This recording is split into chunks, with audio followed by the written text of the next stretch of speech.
Chers amis, vous êtes bien sur Média Cyrnéa. Cette émission s'appelle Le coup de cœur du libraire. Un libraire parisien. Présentez-vous, cher ami. Alors, un vendeur polyvalent d'une librairie parisienne assez célèbre maintenant, la librairie française, installée dans le 15e arrondissement, je le dis quand même, entre Duplex et la Mode Piquet. Donc c'est important que vous fassiez découvrir un auteur, un livre intéressant, plus ou moins en fonction des débats actuels. Des débats actuels et également des interrogations de chacun. Donc voilà. Si vous voulez, moi j'ai choisi les derniers ouvrages que j'ai lus. Qu'est-ce qui a retenu vos nuits? Ce qui a retenu, non pas mes nuits, mais une partie de mes vacances à Dinard au mois d'août, c'est un livre assez étonnant quand on le lit à la plage. C'est Judas est-il en enfer de l'abbé Pagès. Mais qui a écrit beaucoup, me semble-t-il, sur l'islam. Alors, l'abbé Pagès est un grand spécialiste de l'islam. Il a fait un ouvrage, je crois, 1001 questions sur l'islam. Un livre remarquable. Un livre remarquable. Que vous vendez ici. Que nous vendons ici. La dernière édition vient de sortir. Mais là, je me suis plutôt intéressé, même s'il y avait évidemment des musulmans où j'étais, mais je me suis surtout intéressé au salut de mon âme, en quelque sorte, avec ce livre, Judas est-il en enfer, dont le titre est mal choisi commercialement, oui. Parce que c'est vrai que... Ça fait peur. Oui, mais on comprend pas tellement. Je dirais que le meilleur titre, c'est l'abbé Pagès qui aurait pu le choisir, puisque c'est la conclusion de son livre. Si les gens savaient qu'ils vont en enfer, ils donneraient leur vie au Christ. Alors vous allez me dire, c'était violent en 2019, mais je trouve que c'est plus percutant que Judas est-il en enfer. Alors, mais on peut se demander, vu ce qu'on entend dans les églises, si l'enfer existe vraiment. Alors justement, c'est pour ça que, moi j'appartiens à une génération, on est dans les années 60, c'est vrai que l'enfer, j'en ai peu entendu parler, ou alors éventuellement, la fameuse phrase de Jean-Paul Sartre. L'enfer c'est les autres, oui, bon, enfin bon... C'est pas tout à fait faux. Non, mais j'étais issu d'une famille assez nombreuse, je pensais pas du tout que mes cousins, que mes frangins, c'était infernal. Cela dit, ce livre est terrible parce que il donne à la fois des frissons, parce que on pense à l'enfer, on a des visions de l'enfer qui sont révélées par des saints notamment, et en même temps il est aussi joyeux parce qu'on se dit que tout est jouable, tout est faisable, on peut encore gagner le paradis ou à tout le moins le purgatoire, vous voyez, on n'est pas complètement ébranlé. Mais il est vrai que ça donne quand même des secousses, ça fait baisser la température. Il doit évoquer le bon larron. Il évoque le bon larron, mais c'est pas pour cette raison que je l'ai apprécié. En fait, j'ai apprécié ce livre pour 5 raisons. La première, c'est parce que j'ai toujours pensé que Paul Narev s'était trompé. Le nous irons tous au paradis, j'y crois pas du tout. C'est sympathique. Bien souvent, dans les enterrements, dans les prétendues églises dites catholiques, c'est ce qu'on entend. Mais moi, je ne crois pas que nous irons tous au paradis. Je pense qu'il y a beaucoup d'appelés et peu d'élus, ça vous le savez. Ce que j'ai aimé dans ce livre, c'est que le père Pagès dit bien que si la peur de l'enfer ne suffit pas pour gagner le paradis, elle peut quand même grandement aider. Résultat, il faudrait être fou pour la snober. C'est-à-dire que la peur de l'enfer, c'est quelque chose de fondamental. Alors là, frère, permettez-moi de vous citer Saint Alphonse de Liguori, parce que c'est quand même très intéressant. Donc l'abbé Pagès, page 88, écrit ceci. Enfin, Saint Alphonse de Liguori affirme que, ouvrez les guillemets, Dieu a créé l'enfer pour se voir aimé de nous. En effet, s'il n'avait pas créé l'enfer, qui l'aimerait en ce monde?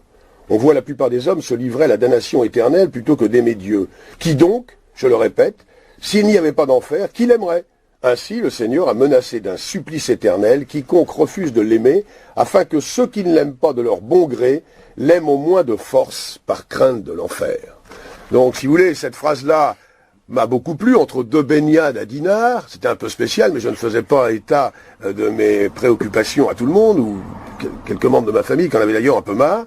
Ce qui m'a plu également, c'est que la peur de l'enfer qu'ont ressenti de très nombreux saints et saintes peut aussi, on ne sait jamais, nous aider à mieux supporter le martyre que certains adeptes d'une religion extérieure à notre culture pourraient un jour nous imposer. Alors là, page 228-229, parce que vous m'avez autorisé à faire quelques lectures. Mais c'est important. Très important, ça, c'est vrai que ce ne sont pas des sujets actuels. Mais je me suis souvent demandé comment faisaient certains pour résister au martyr. Eh bien, j'ai trouvé la solution. Enfin, la solution, non, mais j'ai trouvé l'explication. Le martyrologue de l'Église révèle que la pensée de l'enfer a été une source de persévérance pour les martyrs.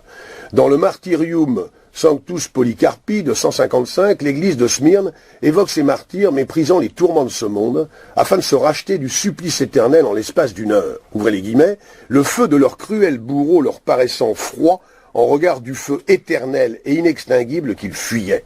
Saint Polycarpe répondait ainsi au proconsul: tu me menaces d'un feu qui ne brûle qu'une heure, et qui s'éteint peu après. Tu ignores que le feu du jugement futur et de la peine éternelle est réservé aux impies. Donc, si vous voulez, c'est vrai que quand on lit les témoignages de ceux qui ont eu des visions de l'enfer, quand on voit ce qu'elles en ont dit, à commencer par les 3 enfants de Fatima, on se dit... Et avant, Sainte Thérèse j'ose même pas, parce que je voudrais quand même pas que nos auditeurs s'effondrent. Mais je pense qu'ici, vous devez vendre un livre sur les visions de l'enfer par les saints. Certainement, écoutez, je ne l'ai pas sous les yeux, mais... Je l'ai vu dans vos rayons. Certainement, nous avons tous les meilleurs livres, si j'ose dire, de la création, mais nous avons toutes ces visions de l'enfer dans le livre « Judas est-il en enfer ?», qui est très bien fait. Alors donc, la peur de l'enfer, pour devenir martyr, si j'ose dire, c'est une très bonne chose. En même temps, il paraît que c'est aussi une très bonne chose en ce qui concerne les mœurs, et en ce qui concerne le ministère de l'Intérieur. Les gens qui croient à l'enfer sont quand même plus vertueux, qu'on le veuille ou non. Je me souviens qu'à Laval, dans le vieux Laval, vous avez des niches avec des statues de vierges, etc., pour empêcher le voleur d'entrer dans la maison. Alors évidemment, maintenant, il faudrait en mettre partout, mais si vous voulez, ça joue quand même un rôle. Alors, autre chose... Ça jouait encore un rôle au temps de Napoléon. Bah oui, bien sûr. Napoléon tenait à la religion comme gendarme supplémentaire. Oui, mais je veux dire, bon, écoutez, si ça peut permettre d'abord de ne pas voler son voisin et de gagner la voie du paradis, on ne peut pas s'en plaindre. Alors, j'ai également aimé ce livre parce qu'il permet de trouver, alors via une bonne réclame concernant l'enfer, de quoi régénérer l'Église catholique et redonner du lustre aux curés, lesquels n'ont pas d'autre mission que de sauver nos âmes au final, de nous ouvrir la porte du paradis. C'est ça le but, le salut des âmes. Et je pense que le prêtre serait beaucoup plus considéré si on le voyait comme quelqu'un qui peut sauver notre âme, vous voyez, et pas quelqu'un qui vient raconter je ne sais quel colloque qu'il a lu à l'UNESCO, je ne sais quoi, vous voyez, qu'il se substitue à un journaliste mainstream. Et je pense que le but, en tout cas ce livre le montre bien, et là encore l'abbé Pagès, alors page 218, je voulais encore un petit, parce que c'est vraiment très très bon ce qu'il écrit, une petite note en bas de page dont il a le secret, vous savez, il y a des auteurs très forts là-dessus, alors voilà ce qu'il met. Quelle terrible responsabilité pour les pasteurs de l'Église, quelles excuses aurons-nous ? Que donnerons-nous en échange des âmes perdues pour l'éternité par notre incrédulité et notre endurcissement ? Que si les églises ferment en nombre faute de brebis, ne faut-il pas reconnaître que les bergers les ont laissés s'échapper et ont donc failli à leur mission de gardien ? Lorsqu'évêques et prêtres accusent l'évolution du monde moderne d'être responsable de la raréfaction des fidèles, que font-ils d'autre sinon confesser qu'à leurs yeux, les plaisirs et facilités du monde moderne n'ont plus d'attrait que la beauté et la puissance de la croix glorieuse.